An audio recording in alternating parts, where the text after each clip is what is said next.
AAPG. And again, today we have with us Susan Morrice, co-founder and chairperson at Belize Natural Energy. I met Susan during our international conference and exhibition in Cancun, Mexico in 2016, when she chaired the Women in Geoscientists panel that we held during the conference. Susan has been an advocate for women and diversity and for APG for many years. Her hard work and enthusiasm are a great benefit to the association, and I'm very glad that she's taken the time to be here with us today. Susan, welcome. It's great to have you as a part of Tuesday Talks. Hi, Emily. It's lovely to be here. And I particularly noticed when you're introducing that this was born out of a time of uncertainty, etc. And I love the silver linings that have come forward during these last couple of months. And it just shows a desire in many, many people to not just keep going, but to find ways to soar and reach out. And so this is another great example of it, Emily. That's great. So before we get started, and again, I did not read your bio because as you and I agreed, we want this to be an exciting, not a boring session. So okay. I just wanted to tell us a little bit about you. So where did you grow up? You have a really cool accent, so I'm sure some people will be wondering where it's from. And you're not going to tell them. Okay. Well, it's originally Irish. In fact, I was born in Belfast, Northern Ireland, and I grew up there. And probably one of the first sort of geological type memories was going for picnics with family up into the Giant's Causeway. Now, the Giant's Causeway is a spectacular geological formation. It's actually tertiary basalts. But we used to go with grannies and cousins and everything. And actually, in amongst the sandwiches and things like that, we would be jumping around the rocks. And I sort of thought, goodness, could this be a real job? So I eventually ended up at Trinity College, Dublin, the university, and studied natural science, specializing in geology. And in fact, this very week, my class are having one of these virtual gatherings. And we've just been, over the last couple of weeks, really drawing out the memories of our wonderful old professor, Charles Holland, and the attributes he brought to us as young geologists. And of course, the field trips and all of those things. That's how I grew up. Now, on a harder area, tougher area, Belfast was actually in the midst of what we know as the Troubles. And it was a very difficult time of prejudice. And it was actually religious prejudice. And I think that probably made me very aware of, it's not about Catholic or Protestant, it's actually the essence of life or God or a piece of God within you, not the dogma of a particular religion. And so I think from Belfast, I was sort of brought up with that innate understanding because of the war going on around me. And I'm sure that served you throughout your life. Yes, it has. So, okay, so now I have to ask, how did someone from Belfast end up in Belize? Actually, that'd make a good talk, from Belfast to Belize, wouldn't it? Would. The alliteration is great. Except it would be by way of Denver, Colorado, actually. When we were doing our finals at Trinity, there was actually an American company called American Canadian Stratigraphic. And they were going to set up in the North Sea. And so they interviewed a number of us in Trinity, who were graduating and graduates. And 3 of us were lucky enough to get the job and be brought out to Denver, Colorado. Now, one of the things that I did was I read up about America. And I decided that this word entrepreneur, which is a word that wasn't used very much in Ireland in those days, this is 40 years ago, that I wanted to be one of those things. It was sort of a bit like, when in Rome, get ready to do as the Romans do. And so I traveled to America with a sense of excitement and a bit of a purpose to actually understand this entrepreneurial spirit and go for it. And so that was me flying from Belfast to Denver way back in 1978. So you were about 5 years old at that time, right? That's right. That's right, 7. Oh, but your question actually wasn't. Your question was about the next link. Yes. So you see, within 3 years, I'd set up S. Morrice and Associates. That was my step out into. I thought I had to do it immediately, practically. I worked for 2 companies, American Canadian Stratigraphic, and then another one, which was a real wildcatter company called Knight Royalty Corporation. And during that time, I got a phone call from a very wonderful, rather eccentric Englishman called Sir Ian Rankin. And he had still has a very posh English accent. He said, "Hello, Susan," on the telephone. "Is there any oil down here?" And I said, well, where are you? And he said, "Oh, I'm in British Honduras, but I think they've just changed their names." And actually, it was in 1982, I believe. And Belize had just gone independent in 1981. And most people knew it in the past as British Honduras. And now it's known as Belize, and independent, but still part of the Commonwealth. And that's how I got there. Now, I went up to the library here I'm in Denver, Colorado right now today. And the Federal Central Library is excellent. And I went to a real human. Nowadays you go to a computer. There was a real human there, and I explained my situation. I wanted to find everything about Belize, but it used to be called British Honduras. And she was amazing. She basically had at her fingertips an open file report which wasn't finished. So it was full of hand sketches, and it just opened and allowed me to time travel, as geologists are well known for. I went back 100 million years, back to the early Cretaceous. And of course there, the knowing and realization that Mexico, Guatemala, Belize, and actually Cuba was there. In fact, there's a map of Belize just behind me there. But Cuba was docked into position. And it was all one, basically quiet carbonate and reefal, probably embayment, or a very large regional area, which did have major production in Mexico and Guatemala and some in Cuba. Now, why I was lucky enough, I knew quite a bit about Cuba and was fascinated by it, because I was one of the originators of the International Pavilion at the AAPG in 1994. And we actually got Cuba in that year. And so part of the International Pavilion was all the countries, about 52 countries came that very first year. And Cuba actually exhibited their oil and gas potential. And up to then, really only the Canadians had been exploring in Cuba. But it was with that and another great plate tectonicist called Jim Pindell, reconstruction of the plates and really looking back through time at the oil potential of that whole region. And I said, yes, there's definitely oil there in the region. And so Ian asked me to come to Belize as a little young geologist. Now, Emily, this next point was key. And I think it might be something that is worth carrying through, especially in this time of uncertainty. That was when I went to the country, I actually got to know the people. I got to know the people personally. And what are they like? I mean, you said they're a British colony, but then they're in the Latin America, Caribbean region. So just what are the people in Belize like for people who haven't been there? Yeah, a good question. They actually are probably one of the most diverse group of people.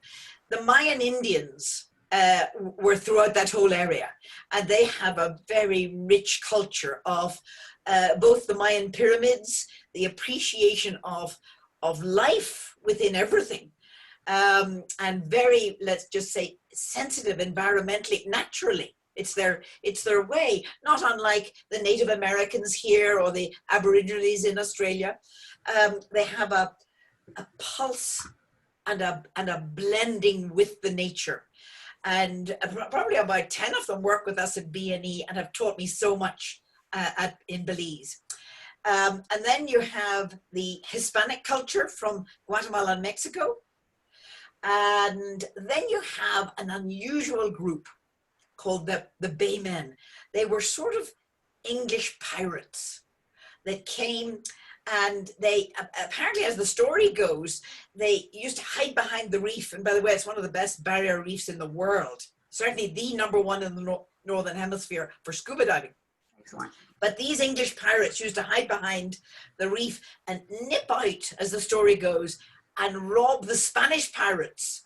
So it was robbers robbing robbers, and then nip back in and live in Belize and cut the lumber. And it was the beginning of chicle, which is chewing gum trees in that region as well. And I think probably the landed gentry of the UK, all that mahogany in their bedrooms and dining sets, I'm sure is all Belizean. So there's still quite a tie. Absolutely. Okay, so you went there, you said there's oil. You got to know the people, and then how was the process to actually finding oil? Because it's not like you just stuck a stick in the ground and it came out, right? No. In fact, I left one group out, and they're really important, and that is the Caribbean people who came over originally from Africa and came into the Caribbean and came to Belize. And my partner, Mike Usher, whom I met early on, and we came together as a sort of almost like a soulmate. He wanted to make a difference in his country, and I had fallen hook, line, and sinker for the people. Wow. He worked for CGG, the big geophysical French company, and we sort of put our heads together and said, I think we can find oil with and for the people, and do it in a way that it blends with nature, and it's an upwelling force as opposed to anything negative. And anyway, we tried. Mike and I tried for about 15 years to discover oil. We shot a bit of seismic, we did some offshore work, we did geology, we reprocessed some seismic, nothing. We drilled a big, deep offshore well with Demonex, Petrofina, Magellan, the Australians, and Dover, a Houston operating company, and that was offshore, but nothing. And it was disheartening, but constantly people would tell us we were stupid. I mean, it got quite rude at times because, you know, all these 50 dry holes, and here was Mike, a big black Belizean basketball star, and here's myself from Ireland, this little girl, and we were the partners in this. But I then took very seriously the words of actually a famous oil man, and it was Wallace Pratt. And Wallace Pratt, as you know, was one of the founders of the AAPG, way back, over 100 years ago now. And he said many times, and he's been quoted many times, oil is found in the minds of men. Now, I know he meant mankind. I mean, just reading about him, I know he was, well, there weren't all that many women around then, but, and certainly not in the energy business. But I really took those words to heart, because I felt even from the grave, he was trying to tell us. And it was actually reinforced again when the APG did a wonderful thing. I think it was Vern who did it. They brought an actor in to be Wallace Pratt, right, at the 100th anniversary in Houston. And he again expounded that understanding that our mind is a critical tool that we're not using. We're not using it to visualize. And so I decided, because I love plate tectonics and I love geology, but there was a gap in the education, and the gap was what Wallace Pratt had highlighted: understanding how our actual mind works. What makes somebody like a Nelson Mandela go for it? And what makes somebody at the other end of the spectrum get so despondent or riddled with fear or doubt, and not want to jump out and go for it in this lifetime? And I just thought, well, this is fascinating. And I researched for about 4 years to find a course because I'm incredibly practical. And I needed a course that was a PhD accredited, and that it had practical proven results, and the people in the organization walked the talk, because I don't like hypocrisy or anything like that. And I found a course, and this was in 2002. And actually, Mike Usher and I went along. And I'd say it was only 10 days, but it was incredibly intense on actually understanding about the conscious mind, which today, by the way, is much more prevalent. You know, the front page of Scientific America last January had a pictorial of the mind, and it was depicted as an iceberg. And this will help make my point. The little bit at the top of an iceberg is about 5%, and underneath the iceberg is 95%. Well, that's like our mind. Our conscious is 5 to 10%. I mean, no one can be exact, and it depends on probably our level of understanding. And then the 95% is what we as humans are not using, but it's being used and imprinted. It's like a receptive plate when we're born, and it is being imprinted. And you know, and I'm sure you know some of these certainly words and concepts, and it actually formulates our life when we're very young. Sure. And so the educo, it's called educo, and that's EDUCO, and it's from the Latin word, the root of education, to draw out from within, to actually, instead of stuffing in from the outside, it's to draw out that understanding, that real intelligence. And I just want to take a side moment here to say, as geoscientists, and there are many geoscientists listening here from all over the world, we actually have an advantage because it is an inexact science. And we get maybe, well, I was thinking of our field trips back at Trinity, we get little bits of outcrops, and we've got to somehow visualize what went on underneath the earth. So our visionary capacity is kept alive and well, and that is related to our imaginary capacity. Yeah, I've heard people say that geologists are artists and scientists at the same time. It's perfect. That's a beautiful way to put it, because if you lose the art of visualization, but yet the science allows you to have those structures and steps to take that path. And when you combine the two, you're actually more likely to be utilizing your full or whole mind. So people are onto something when they recognize that, Emily. Excellent. Okay, so you had 15 years where you were struggling. Everyone said you were stupid. You're looking, not finding it. You take a course and talk about how you envision things can help to create a reality, which is really interesting science that I think is being discussed more now. So then how did you get to the point where you actually went out and got it and proved everybody wrong? Because that's the fun part. That is. Well, when Mike and I came back from the seminar, it was like a eureka moment on the seminar. We realized that we not only visualized the oil discovery, but more importantly, the rejoicing of the people of Belize. And so we actually saw it done. Our vision was so clear. And because we were actually taught how to bring forward our senses. You know, people say today, oh, we've lost the art of listening. And we've lost the art of actually seeing in many cases too. And what you really need to do is bring back those senses in alignment, and that creates an ability to be really present.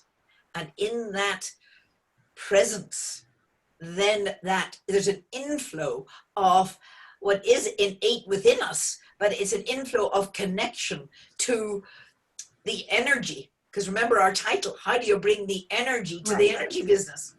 And that's really what I understood for the very first time in my life, that our energy, of course, comes from our understanding and taking action on that understanding of our capacity when our mind is absolutely full, and how it actually works, not just for the betterment of ourselves, because it does start with us, but for the bigger picture of humanity.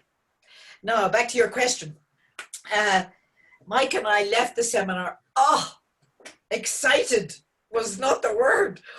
We could see it. We could see it happening. And there were only maybe a few of us in those early days. There were a couple of Irish and a French geologist and English. And we couldn't persuade any oil company to come with us. They all still said no, which was actually a good thing, because we had to go back to Ireland with our story. And we presented to a group of Irish people, and 76 little Irish investors came with us. Some of them might be on today. And if you are, hello and thank you for your belief in the vision and desire to make a difference in Belize, which has happened in spades. And as I said, 76 came. And it was only enough money maybe for 2 wells. We had 500,000 acres onshore Belize and very little money for wildcatting. And people thought we were even stupider. You know, the odds were it's like you're building an ark when it's not raining, right? Even worse. But that's not a bad analogy. Suddenly, Mike Usher passed away. He'd had a trouble with a hernia. He was a young man in his early 50s, and he suddenly passed. And I was actually more determined to go on and fulfill our vision, it's more than a goal, actually. And we decided collectively to name the first well after Mike, the Mike Usher #1. And we started to drill. It was in May 2005. Mike had died in June 2004. I want to tell you about that in a second. We started to drill our very, very first well in the middle of nowhere, onshore Belize. And on the 24th of June 2005, in the very first well, we hit the first oil discovery of Belize. Wow, first strike. First strike, not just ordinary oil so light, 40-degree gravity, that it went immediately into the local generators without refining. It was, talk about a gift from God. I mean, because there was no refinery. And this was so, I can still smell it right now. And in fact, I've got a little bit here for everybody. I keep it on my desk. Now, that's not all. The oil came gushing out, and just think about the Mike Usher gusher. And the government of Belize, the Prime Minister and the cabinet all came up in a big bus and celebrated. And we were just over, if you can imagine, a whole country had been written off. And in fact, they were in a financial difficulty at the time. So it was like just the miracle that was needed by everybody. Suddenly we realized that Mike had died on that exact day 1 year before. And wow. We had hit on the 24th of June. He died on the 24th of June, 2004. And we hit, against all odds, on the exact anniversary 1 year later, in the well named after him. That's amazing. And as some even crusty old geologists say, and they grab their desk and say, this is about something bigger than us. And that's really the almost like being hit over the head with a plank. You know, now do you realize what this energy is? That energy is that life force, that capacity, life force for joy, for extraordinary, you could call them modern miracles, but it's actually what our birthright is. And I would never have been able to understand it or put it so succinctly had I not firstly been to the Aduko seminar, and then secondly, and this is a key, taken action on what we learned. In other words, I thought, I wonder, does this actually work? That life really does follow your thought? That when you really see it so clearly, it's a happening? And that was 18 years ago, by the way. And it has been growing and growing and growing and growing all the way across the globe, by the way, all the way to the United Arab Emirates. And I think I'm going to take a little sip of my cup of tea here while you think of the next question. Please do. Wow, that's really inspiring. And I think that's some lessons for people today, where I always like to say, when you find a dry hole, you find out where the oil isn't, right? That doesn't mean you failed. That doesn't mean you need to stop, because you have to have those setbacks, and maybe not even setbacks. That's information, right?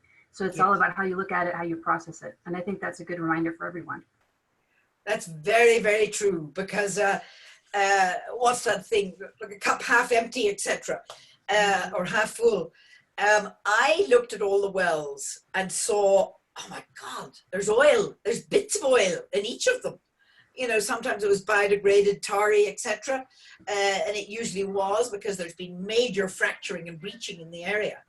But to me, it was a perfect example of that there was oil in the region.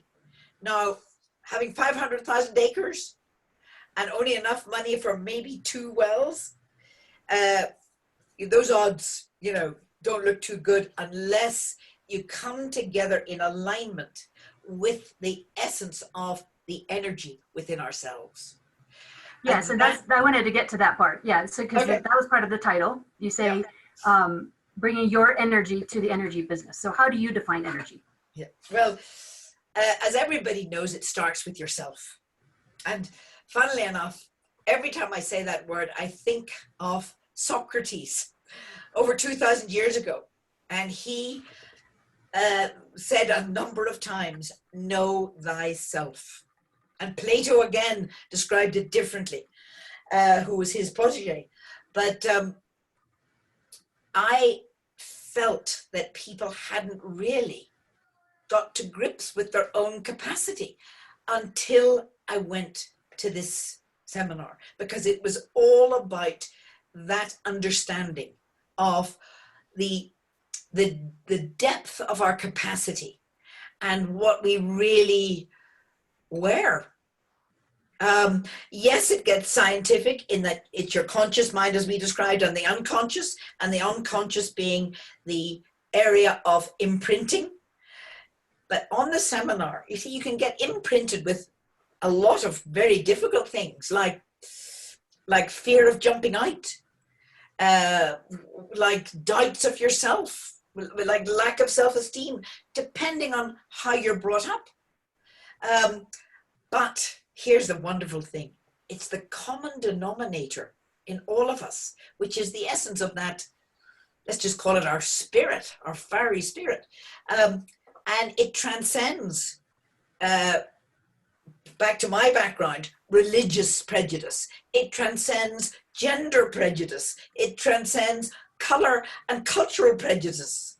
So when we talk from that place of light and energy, then it is ignited in others. And that's what our company, Belize Natural Energy, was built on the capacity and empowerment of people, actually worldwide, but we were particularly starting with Belize, because we were working with, as first it was a small group of people who saw and believed, both the investors and the drillers and the directors all believed and saw it already happened. And that So are was the people, so tell me about the employees. Are they mostly locals that run the company now? Yes, in fact, it's a very rare situation. We are 99% Belizean. And it's a very good reminder, Emily, because this morning, the CEO, Marlo Neal, and about 3 days ago, one of our directors from our trust, the BNE Trust, were interviewed. And I would highly recommend to follow up on some of these seeds of thought for everybody. Marlo is the CEO of Belize Natural Energy now, and he gave one of the best interviews I've ever heard from Belize. It was from Belize over to across the Atlantic, actually. So there were people on both sides of the Atlantic tuning in, probably about 400 people.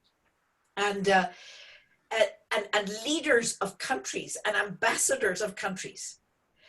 And you might ask how I know they were tuning in, because actually a number of them have been to BNE just last December to visit and see the model in action. Wow. It's the Aduco energy model at the core of BNE. And it's related to the Aduco Gym, which is our outreach into the capital city. People might say, well, what's a gym got to do with this? And actually, as you probably know, because you look pretty fit yourself. I'm a big fitness. Yeah, when you look at, and you probably will resonate with this, that you want to be mentally and physically in alignment and fitness. If you miss your routine for a week, you're feeling slightly out of sorts. I mean, I don't want to speak for you, but I'm fine. The family just doesn't want to be with me anymore. That's what happened. Well, there you go. But the gym is actually at the core of the Aduco gym is the mental understanding and capacity that we're talking about. So our outreach, both in the company, it's at the core of the company, and everybody in the company goes to the gym and the local community. And then the outreach to the capital city, Belmopan. Now, I'll give you a couple of examples. The chief of police came to us and he said, I want to understand the criminal mind. And I've read the story and understand from you all that the mind is a key role in how you discovered oil and are now the #1 revenue generator in the entire country. And so we found a way to get him on one of these seminars. This is about 3 years ago now. And he was the chief of police in the capital.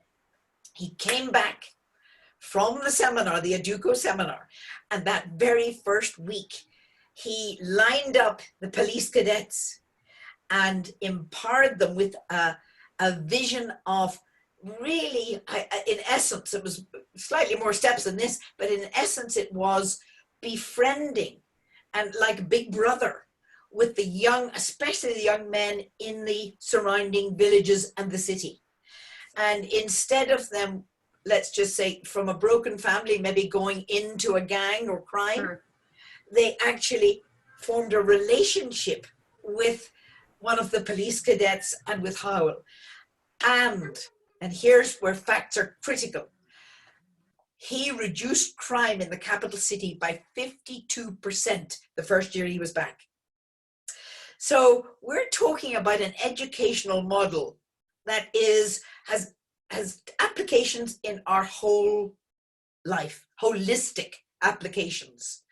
So, you know, something like that, or the young man who wanted to become the mayor of the capital city, who went along to the seminar and again drew out that visual, but being able to describe from an oratory point of view that vision and got the votes to be mayor.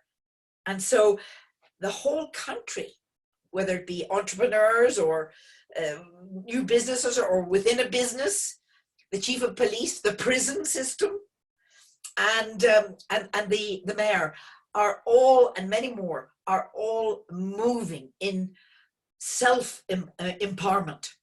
Because once you, it's not about charities or giving money or aid programs. This is about the sustainable empowerment of the individuals, and they actually do it themselves. But That's great. You mentioned a concept that I wanted to talk about, because a lot of people talk about sustainability, right? And so sometimes it's kind of a buzzword, and there's certain people in the energy sector that say, oh, well, that's kind of nice. You know, we talk about seeing kumbaya and be sustainable and help people and all that, but how can I actually make money? How would you argue that sustainability for a company is a good economic model, and how do you make it work? well, firstly, you've got to be sustainable, otherwise you won't survive. You know, money is the energy exchange today. And for instance, everybody in BNE, I think nearly everybody, has been along to the Aduco seminar. And so they may have come to us with, let's just say, oh, I've never been in the oil business. I couldn't be a driller, or see what I mean? Because nothing had ever happened in Belize. We were working with a blank slate. And so even the beginnings of BNE had to allow the people to realize that they could do all the facets, from exploration to transportation, to discovery, transportation, marketing, and our oil goes to Shell as far as Rotterdam, through the Panama Canal, over to Japan, to California, everywhere, because it's 40-degree gravity. It upgrades all the Mayan crudes in the area. And so that empowerment and that understanding of the mind allows everybody. It might be, I'm thinking of one of our managers who always had a dream that she wanted to be a manager in a hotel and learn the hotel business. She left about 4 years ago and is running a really good hotel. There's lots of examples of that, having left the company. We're a bit like a school in a way too, because when people discover what they're made of, what their dreams are, and discover they can do it, now that is sustainable empowerment. Excellent. So how do these lessons apply to people today? I mean, I know a lot of people are kind of down right now with the whole COVID effect and pandemics, and you know how industry's suffering. You know, how, especially I think the message would be to the people who are finishing school right now or looking for jobs. How can we stay motivated? How do we, you know, keep the right mindset when we're in such really difficult times? It's an incredibly relevant and important question, because actually it's a time, and I'm getting more phone calls now because people actually have time to reflect and go a little bit deeper, to contemplate really what they want to be when they grow up. You know what I mean? They may be 40, but they may be looking at a job situation which is tentative. They're not sure. They're not sure of themselves, and so they start to at least attempt to go a little bit deeper. Mm-hmm. Sometimes that fear spirals into stress, and I would even say when we look back on this time, there may be more of that than there actually were of virus-related difficulties, because the mind plays tricks. But once you understand how to really, it's like utilizing this amazing tool for its absolutely best efforts for you and the community around. I would also just add, let's just say, I have taken on an intern through the RMAG, and we meet a couple of times a week here in my home office, actually, and we get into a wonderful brainstorming session. Now, it's a young man, actually, and he's not graduated yet, but he's looking out to say, what in the world, what jobs am I going to do? What am I going to do? And he might come in that way, and then we start brainstorming. And it's fascinating because all sorts of inventive ideas are coming in via the computer. People are giving themselves time to be a bit more creative. And I think because I've got a reputation of not only the Belize discovery, but connecting with people energetically, back to that word. And when we have a discussion, the intern, his energy will rise, and ideas will pop out, and then we'll have an idea out of nowhere and research it for a moment on the computer. He's faster on the computer than I am. It's always a two-way street, and it'll take us to an totally unknown area. We were looking at carbon footprints and oil fields, actually, and looking at how to bring this together for the good of geosciences generally. It took us to a particular area, and then a telephone call came in about another invention in the business, and it segued exactly into that area. And in fact, he usually is sitting over here.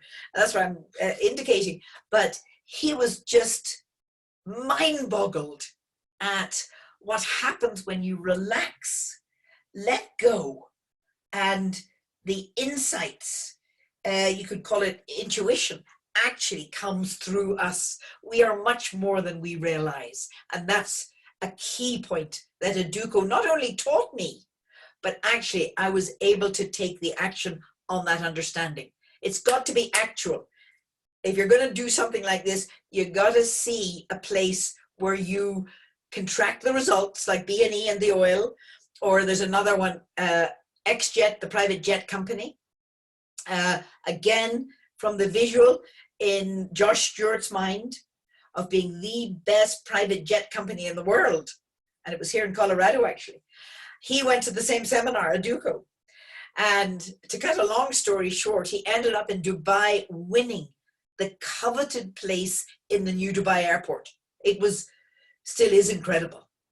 But through that, the leaders of the Emirates, heard about the model, the Educo model, and everything that was happening in the oil business in Belize. And we have signed a big joint venture in New York. It was actually in October 2015. And it's all based on the understanding, back to the title, of this energy, and when released is the real natural resource of any country. Fantastic. And since you mentioned prizes, I wanted to announce to everyone, well, not announce, people here who may not know that Belize Natural Energy won the Global Get Energy Award, both in 2012 and in 2017. I think in 2017 is when you beat out 50 other companies or something like that. Can you tell us about that award and what it meant to the company for winning? Yes, it was actually, believe it or not, it was 50 other countries, like the United States, wow, Canada, the UK, Saudi Arabia, Malaysia. Wow. And I have got to say, I was in with one of our head investors, Patricia Fitzpatrick. We were in this gorgeous place in London where the announcement was going to be made. And all these 50 countries were represented in this. It was like being in a palace with gold dripping from the ceiling and everything. And it was packed with all these different countries. And at 8 o'clock, they announced that B&E Belize had won. And I've got to tell you, I levitated off my seat and went up to the stage and absolutely grabbed the director. And I could hardly let go. I was so excited. But what they said, and they gave a gorgeous introduction. They said basically that it was, back to your word, sustainability and empowerment.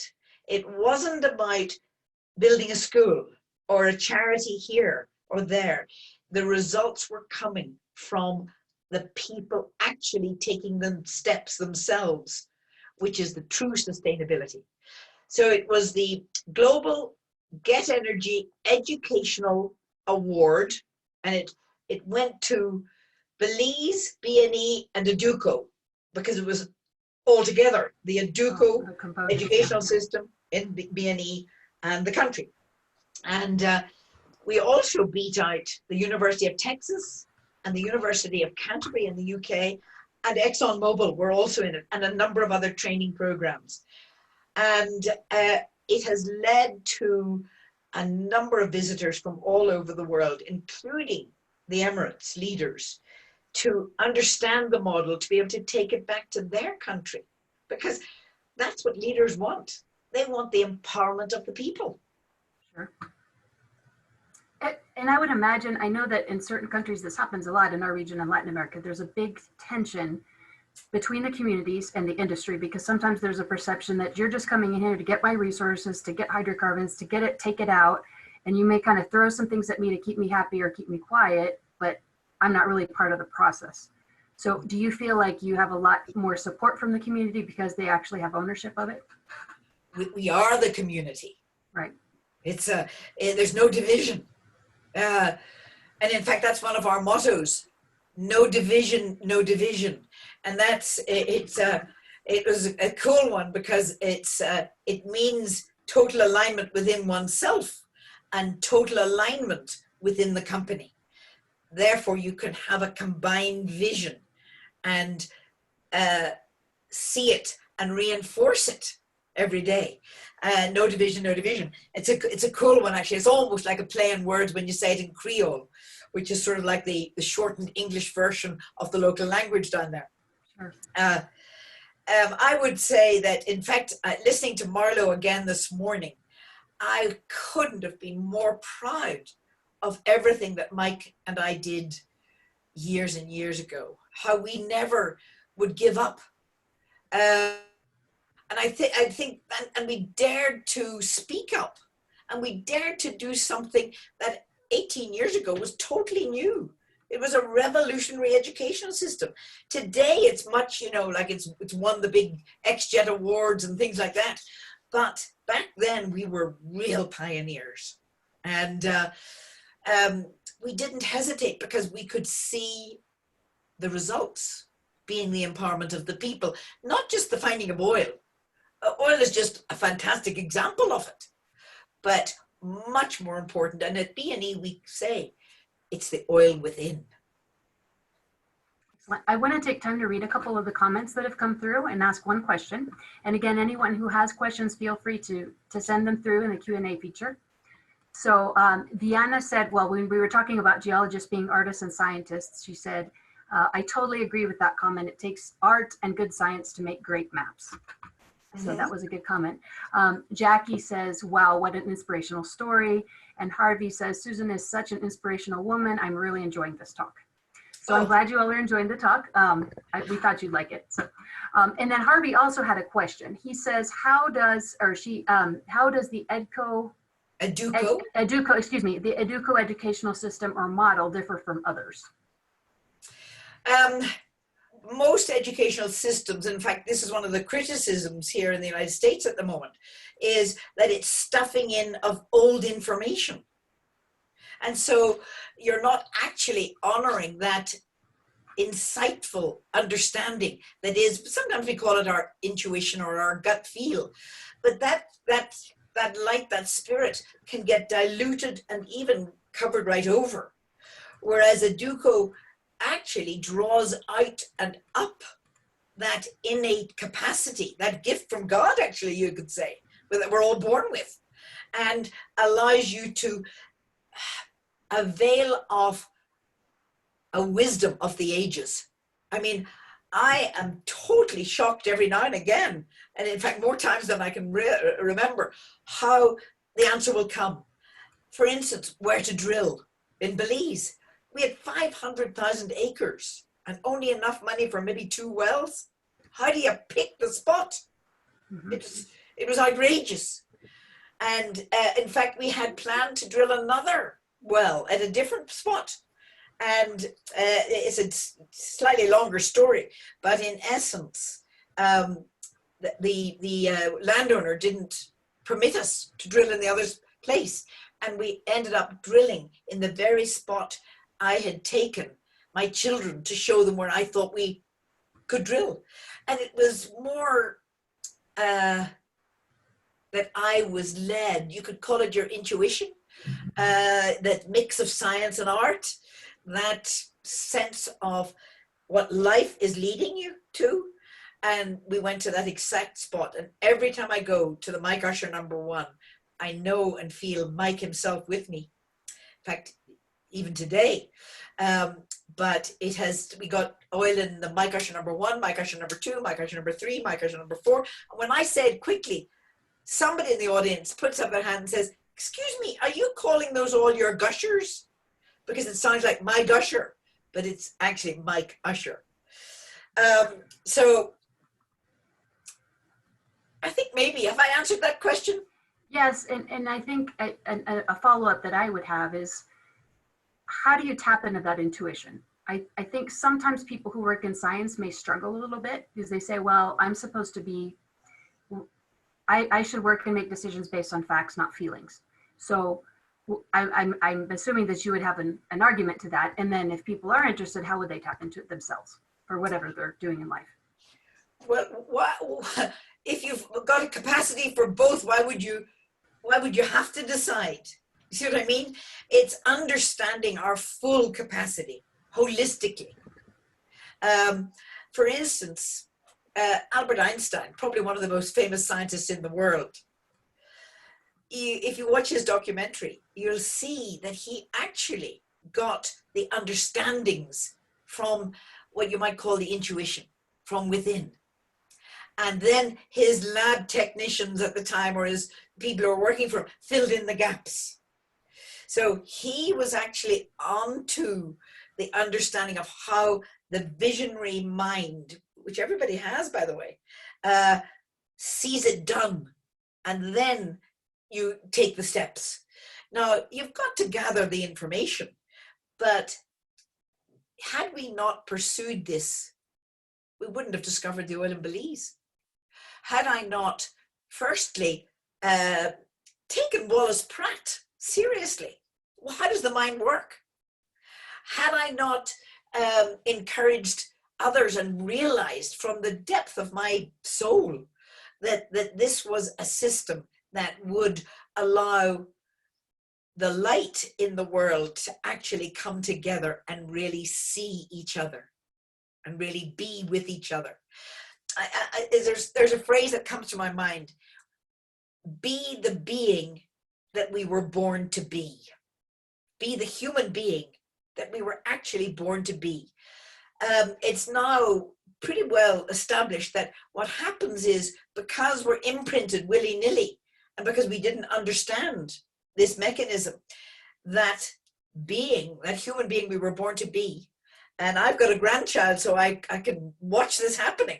I can see her joy, her adventure spirit, her not held back by any doubts. You know, she'll leap into the swimming pool, just all sorts of things, climb the big tree that's outside, anything.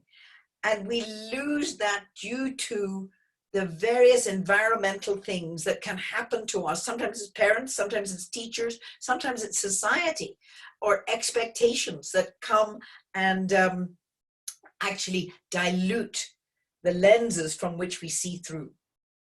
And so I researched for quite a while to find a Duco, and I believe it was probably a meant to be, as we would say in Ireland, because 3 days into it, I could feel and an expression. It's like having a tiger by the tail. I knew that there had been an uncovering in myself, and that Dr. Tony Quinn had researched for his entire life all aspects of humanity and delved himself into the past thousands of years to draw forth the answer of uncovering the life for all of us. Okay, we did have another question come through. Susan, you're an inspiration. Where can we find more information about this seminar that you mentioned? So I guess she's asking where to find information about Educo. Its website is www.educo, that's EDUCO world.com. And if you want to ask me some more questions, I think, did you put up my email on the chat box? Wait, yeah, I was just asking Deanna, who's here connected with us as well, if we could put it in the chat, your personal email, right? So if people want to get in touch with you, then they can ask you more about it. And I'm going to drop also the link to the website here in the chat as well. So it's in essence the title of our talk: how do we bring our energy to the energy business? And that's a terribly important thing right now, because if we just sit and worry, we're actually going to make not only ourselves worse, but everybody around us. Whereas when you can utilize this time to actually explore your own capacity and delve into this, and I, of course, will answer questions, you know, we can chat across these computers until we can get out and meet. But it is my passion now. And you'd think there'd be nothing more important than discovering the first oil in Belize. And in fact, the president of the AAPG, Rick Fritz, a wonderful man, he's the new president, just wrote me a note and said that apparently it's only 5% of geologists, a study was done, I think maybe in Shell, 5% of geologists who actually discover oil. And that's why I think Wallace Pratt was giving us a big nudge 100 years ago. Oil is found in the mind, and we need to understand how our mind works, both artistically and scientifically. It's not either. It's understanding the full capacity of the mind to bring forward the vision, the sensitivity, the awareness, the understanding. And there's no better time to do it than a lock-in. We've got a lock-in, we've got time to ourselves, right, when we can actually do the exploration of all explorations. And that's the journey beautiful. within. Beautiful, beautiful. A couple more comments. So Federico Seminario, who's actually the president-elect of our region here in the region, he's connecting from Lima. Very inspiring talk. Persistence and passion seems to be the best cocktail for a discovery. I really enjoyed the presentation. So thank you, Pico. Again, Sharon asks, I'd like to influence the culture of my company to inspire them in these strange times. Would you recommend I take my management team to the Educo seminar, and how would I go about doing that? That may be something you want to follow up more specifically with her, but if there's any general comments about taking teams. Yes, I have taken the B&E team, not just management, by the way. I've the CEO, the managers, all the way down to the janitor. And people are shocked because Andelina was basically one of the cleaning ladies. And she approached me and asked me if she could go to the seminar because she'd seen the results in all the Belizeans around the company. And she went and she came back and she got all the cleaning ladies lined up because there's about 100 people in our company, and told them the importance of the visit of the leaders from the Emirates. And she got everything shown up because they were the first line of vision, you know, when these powerful, mainly gentlemen, were coming into the company. And she was so proud. And then I congratulated her and for her vision, for her capacity to lead and to inspire her group to allow B&E to shine. She said, no, that's not all. She went back to her family in southern Belize and painted the vision of a cacao, a chocolate plantation. Wow. And so this is not about oil. This is about allowing our dreams, especially when they're about other people, to come to fruition and sharing it with other countries, other leaders around the world. For instance, the Mexican ambassador from Mexico to Belize, Carlos, is one of the greatest ambassadors I've ever met. And he brought a whole team of, I think it was 15 ambassadors into B&E to understand the workings of the model and see the wells and be able to say they've actually seen it happening when they went back to Japan or China or Cuba or wherever. And that's how this understanding of what was a new educational system is now with proven results all around. Great. Okay, there's a comment from someone you're going to be happy to see here, Victor Ramirez, your friend. We were talking about Victor Ramirez is a past president from our region, and he was on the panel with Susan in Cancun, so I know she really respects him and he respects her, so I'm glad to see a question from Victor. Hi. Great talk. Beautiful history of people being involved and having a positive view of the oil industry. I wonder if even with this, the efforts you've made, are there still people that oppose the oil industry in Belize? And if so, how do you deal with them? Firstly, we are incredibly careful about in fact, we've even won the Green Award in Belize because we honor the environment. And in fact, we're, as geologists, as Victor would know, as all of us would know, we're actually exploring for an ancient environment that just happens to have been squeezed and heated up and liquefied for us beautifully. It's like a Mother Nature's autoclave. But we actually are known, and people quite often put us in the green bag because our natural resource is the resource of the people. Now, we've got inventions happening every day at the company, whether it be a better way to build a cabinet or another way to string on pipe or how to drill under balanced or what to do. One of our young people came and said, why don't we evaporate our briny salt water and take the salt to Canada and northern United States for them to put on the roads when it gets wintertime? In other words, we're bouncing full of creative ideas. And actually, I was in Forbes in December, and they were interviewing me about B&E and this model. And I coined a phrase, think outside the barrel. And that's a challenge to probably everybody. What can that oil or gas well bring in? Is the only revenue stream oil? We actually bring our flare into cooking gas, and now we're looking at the water becoming salt crystals, and we've got some extra cobalt and lithium in there. And then what would you do with distilled water? It's a proven medical fact that if you distill water, especially in carbonate reservoirs that you're actually drinking inorganic calcium, and it's going into your joints, arthritis, it's going into your arteries, which is heart diseases. So if we can distill the water and bring that to Belize as well, and actually provide more models of healthy prevention to the world. That's fantastic. Yeah, thinking holistically, I think that's healthy, and that's what some of those original populations have taught us, right? That lived there. You're so right. You're so right. We have forgotten, and what we need to do is draw it out of us again.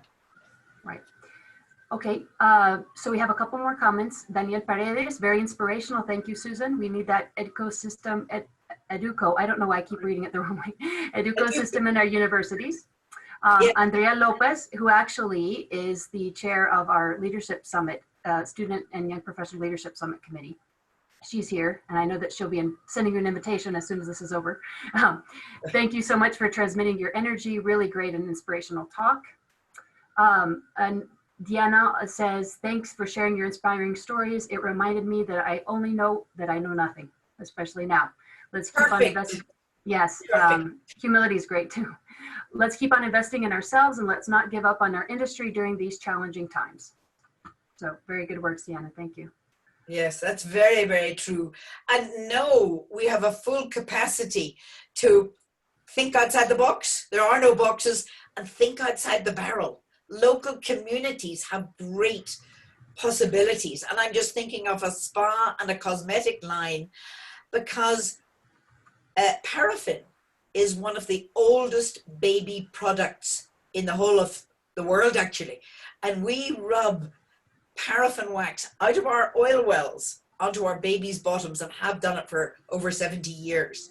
And people need to know that it's, yes, it's plastic, and yes, people shouldn't throw it on the beach. We should get wise about stuff like that. But it's not the oil companies that's throwing it on the beach.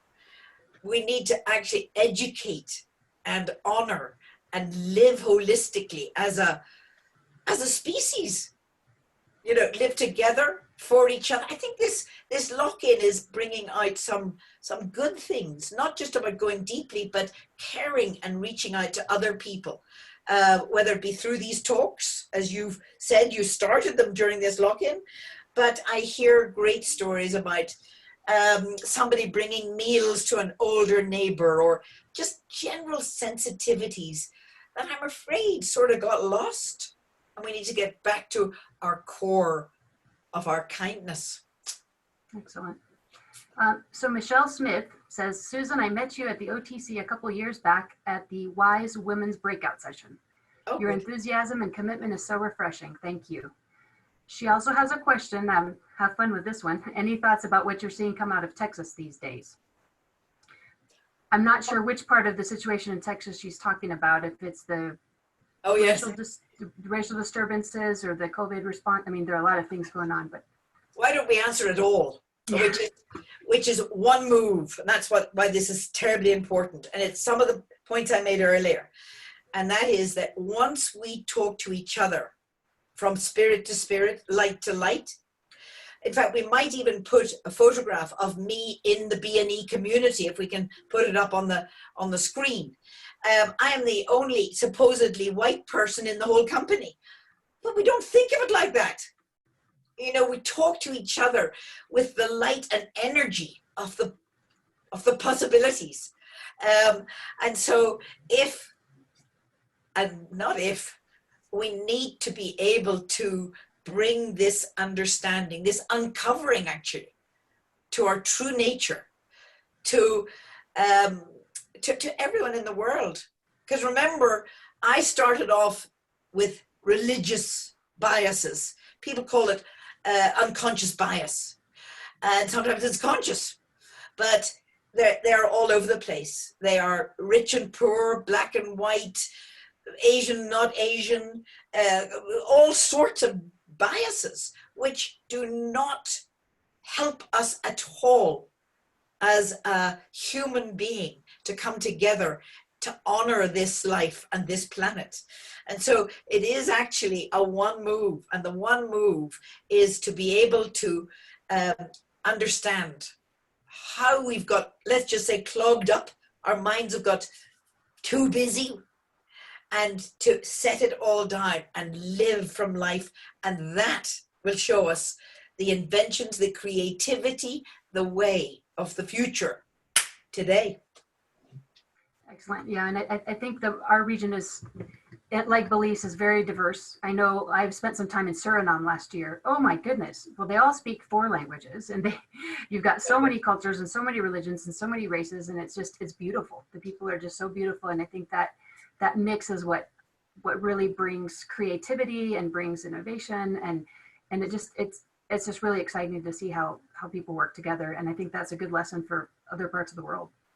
I think very well said. And I think if everybody listening can take some of these steps, whatever they can do to try it, and then if they get stuck, ring me or email me, and I can tell you in more detail about the steps I took, because I go to a seminar, try and go for refresher courses, sometimes with a team from B&E, sometimes with groups from Belize, and sometimes with Americans, British, Australians. In fact, one of these slides, if we do get them up, is about a young Australian girl who got the OBE, like the knighthood, for her work in Nepal. She heard me speak, like this actually, at a Rotary meeting, Governor's Rotary meeting in Canada, in Edmonton. And she was totally fired up, went along to the next seminar and understood her whole mindset. And in the understanding and structure of it, therefore you could share it with so many more people. It's not just random. And she went home to Melbourne, her home, and her parents were so blown away, they went on the next seminar. And it's actually, it's word of mouth and invitation, because it is, it's so, on one hand, powerful, and yet the other hand, everything. Excellent. So one other, and I'm sorry, Susan, I don't have a slide. I was looking on the internet to see if we could find a picture of you, but I want to make sure I'm paying attention. Yeah, that's so worried. We have one more question. Wonderful story and wonderful energy, Susan. Can you tell us more about the benefits of B&E to the country of Belize? So maybe more specific. I know you said biggest employer, or revenue No, source. the largest revenue source. We're Revenue not source. tourism would be the biggest employer. But we have a trust. And Mike and I, before Mike passed, well, actually before we discovered oil, wanted a flow of oil, a royalty, into a trust. And it's gathered over the years about 9 million. And from that trust, we've done all sorts of educational jobs and all sorts of things. But now what we do is we give special grants for people to go on the Aduco seminar. For instance, one of the girls, head of rehabilitation at the prison, went, and wow, the whole prison, I think, is becoming a showcase for prisons, because you actually don't want people to come back into prison again. When you rehabilitate them, you want it to be sustainable. Back to your favorite word, Emily. And so if they can actually set down the mindsets of crime and come from that light they were born with, well, then they have a really good chance of going out into the world, into Belize, and actually being that being they were born to be, follow their dream. So those are there are examples throughout the whole of Belize, especially Cayo, because we're in the Cayo region. But we, I'm thinking of Marshall. Marshall is the head of our big creek where we export the oil, which we're not doing right now. We actually cut back our production and are just selling locally and waiting until firstly oil can be sold, but also meanwhile creating what can we create downstream in Belize. But Marshall is a part of the Mayan community, and I got to say he is the most wonderful, inventive and caring and amazing people I have ever met. Actually, there's so many. I shouldn't even name one, because Marlo, our CEO, Albert Garcia, the head of the trust, and the BNE gym, that I have, over the 35 years I've been there, I have found more loyal friends than anywhere in the world. And color makes no difference. No? Susan. Well, thank you very much. I think we addressed about all the questions that I've seen come in. So I want to thank you so much for your participation today, and thank you everyone who is listening.